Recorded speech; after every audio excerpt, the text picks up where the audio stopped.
Informasi lain, kematian Dr. Eliza Priscilla Utami Pakainoni atau Dr. Ica masih menjadi sorotan. Ikatan Dokter Indonesia Timur Tengah Utara, Timur Tengah Utara, meminta oknum 3 anggota DPRD yang juga jadi penyebab kematiannya ditindak tegas. Ikatan Dokter Indonesia Kabupaten Timur Tengah Utara meminta DPRD dan pemerintah kabupaten mengambil tindakan tegas terhadap pihak yang diduga melakukan intimidasi verbal terhadap Dr. Ica. Menurut pihak ID, langkah tegas diperlukan agar peristiwa serupa tidak kembali terjadi dan tenaga medis memperoleh perlindungan hukum dalam menjalankan profesinya. Menurutnya, jika kasus intimidasi yang dialami oleh Dr. Ica tidak ditindak tegas, tidak menutup kemungkinan hal seperti itu akan terjadi lagi.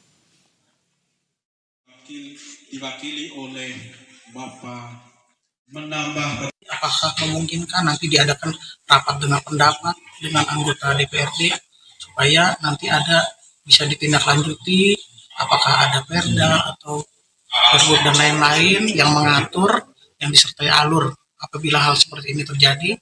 Kami tahu Ikatan Dokter Indonesia Kabupaten Timur Tengah Utara mendesak pemerintah daerah dan DPRD mengambil tindakan tegas terhadap dugaan intimidasi verbal yang dialami Dr. Ica sebelum ia meninggal dunia. Meski penyebab dan keterkaitan antara dugaan intimidasi dengan kematiannya masih memerlukan pendalaman sesuai proses hukum. Lalu sejauh mana perlindungan hukum bagi dokter sudah berjalan? Kita akan membahasnya bersama Dr. Telogo Wismo selaku Sekjen Ikatan Dokter Indonesia. Selamat malam, dokter. Mengapa ID ini menilai kasus yang dialami Dr. Ica ini bukan sekadar konflik personal biasa, tetapi ini ada persoalan yang serius yang mengancam profesi dokter? Selamat malam, Mas Eka. Suara saya bisa terdengar? Terdengar jelas. Baik, jadi peristiwa kejadian yang menimpa Dr. Ica pada saat menjalankan tugas itu bukan kasus pribadi, ini adalah kasus profesi. Jadi ketika seorang dokter dalam menjalankan tugas diintervensi, apalagi diintimidasi, yang terancam bukan cuma individu tersebut, dokter tersebut, tapi juga pasiennya. Karena pada saat itu Dr. Ica bertugas di UGD, sedangkan tindakan dokter di UGD itu harus dipikirkan dengan cepat dan tepat, karena tanpa kecepatan dan ketepatan pasien-pasien yang gawat darurat pasti tidak akan tertolong. Yang kedua, pada saat menjalankan tugas dokter di UGD juga harus fokus, tidak ada gangguan apalagi sampai intimidasi. Jadi ini menjadi presiden buruk yang bisa mengancam kegiatan dokter di UGD pada saat menjalankan tugas. Mas. Baik dokter, ini update terakhir adalah 4 terduga pelaku yang melakukan intimidasi terhadap Dr. Ica. Salah satu terduga pelaku ini adalah merupakan seorang dokter hewan yang mungkin berkaitan dengan konflik yang terjadi begitu. Apakah pihak ID melakukan investigasi serupa begitu untuk menindaklanjuti dokter hewan terduga tersebut dengan korban yang bernama Dr. Ica ini? Jadi ada tambahan lagi ya, kemarin itu 3 orang, sekarang jadi 4 orang. Kita berkoordinasi dengan di cabang, di diputar ya, Dr. Sonda. Jadi saya rasa kita harus mengawal paling tidak pemerintah daerah PTU bisa memberi sikap yang tegas untuk menindak bukan saja kejadian tersebut, tapi menjadi pelajaran buat kita semuanya. Seorang dokter yang sedang bekerja itu biasanya butuh tenangan dan fokus.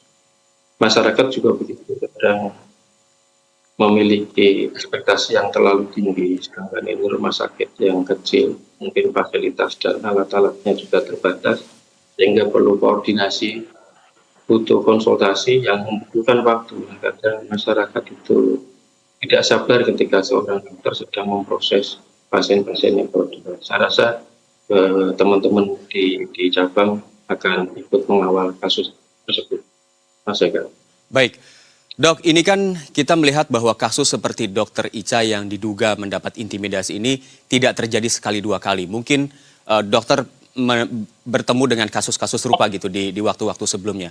Bagaimana gambaran ID melihat kasus seperti ini agar petugas ataupun dokter yang ada di daerah ini tidak mengalami hal yang serupa kembali begitu? Sebetulnya banyak kasus yang terjadi dokter, bukan cuma dokter ya, tenaga kesehatan lain itu mengalami kekerasan dokter.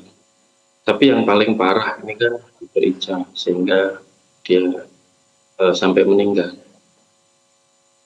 Di pendaftaran, di poli, itu dokter juga sering mengalami kekerasan verbal pada saat biasanya nih, minta rujukan, pasien tidak perlu dirujuk.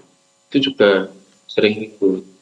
Kemudian surat izin sakit, pasien yang tidak perlu izin sakit tapi memaksa untuk mendapatkan surat izin sakit. Nah, sebetulnya ini hal-hal yang bisa ditangani masing-masing dokter. Biasanya juga bisa diedukasi pasien tersebut. Nah, kalau ini pejabat, mungkin siklusnya akan berbeda, ada hierarki di situ. Ketika seorang pejabat mengintimidasi seorang dokter, sedangkan dokter itu adalah pegawai di rumah sakit pemerintah, yang di situ ada direktur rumah sakit bertanggung jawab kepada bupati tanggung jawab kepada dewan. Nah, seorang dokter itu mungkin akan berpikir seperti itu. Bagaimana mungkin dia akan melawan? Akhirnya beliau melakukan laporan pada saat itu ya ke ID, kemudian diproses koordinasi dengan direktur rumah sakit, kemudian juga belum selesai proses, Dokter Ica sudah meninggal. Jadi saya rasa ini butuh keterlibatan semua pihak, pemerintah, masyarakat, bagaimana bisa memberi ruang kepada dokter untuk bekerja dengan baik. Ada dua kata kunci yang perlu saya sampaikan di forum ini. Yang pertama adalah tahu diri dan adil. Masyarakat datang ke rumah sakit itu kan minta tolong. Ya, rasanya harus tahu diri bahwa minta tolong itu harus baik, sopan. Menahan diri, berikan dokter untuk bekerja sesuai dengan ilmu. Ya, mohon segera.